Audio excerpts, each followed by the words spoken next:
నిజంగా గుళ్ళోకి వెళ్ళి ఇక్కడ ఇంకా పైగా శ్రీశైలంలో మనకి ఎక్కడా లభించిన అవకాశం, భగవంతుడిని చేతులతో ముట్టుకునే అవకాశం అండి ఎక్కడైనా ఉందా? ప్రపంచంలో ఎక్కడైనా ఉందా? ఈ ఒక్క క్షేత్రంలో ఉందా అదృష్టం? ఈవేళ మధ్యాహ్నం నాకు అవకాశం ఇస్తే ఆ పట్టుకుని అక్కడి నుంచి లేవబుద్ధి కాలేదు అసలు. అంతకంటే గొప్పది ఉందా జీవితంలో? అటువంటి స్పర్శ మనం పొంది కూడా బయటికి వెళ్ళగానే నేను నాకైన దర్శనం ఎవ్వరికీ అవ్వాల నమశివాయ. ఇదో పెద్ద అహంకారం. ఇక్కడ ఈ అహంకారం పోగొట్టుకోవడమే దర్శనం.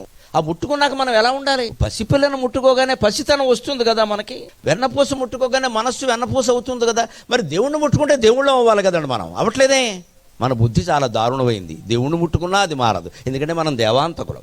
నువ్వు అలాగే ఉండవా, ముట్టుకుంటావు. ఇంకోసారి పైకి నేను వెళ్ళినప్పుడల్లా కౌగులించేసుకుంటావు. కౌగులించేసుకో, ఇంకా బాగా పూసేసుకో, రాసేసుకో. శివుడు చూస్తూనే ఉన్నాడు. నేను ఇక్కడ ఎప్పుడో సోలంతో కౌగులించుకుంటాను. నేను కూడా వదిలిపోతాను. ఈ గొప్పలు చెబుతాను ఎంతసేపు ఇక్కడ. నేను అది పూసేసా, ఇది రాసేసా, నేనే అభిషేకం చేసేసి, ఈ గొప్పలని చెప్పొద్దనే చెప్పేది ఇక్కడ. ఇది ఆగిపోవాలి, అహంకారం ఆగిపోవాలి ఇక్కడ. అప్పుడు భగవంతుడు కరుణిస్తాడు ఖచ్చితంగా.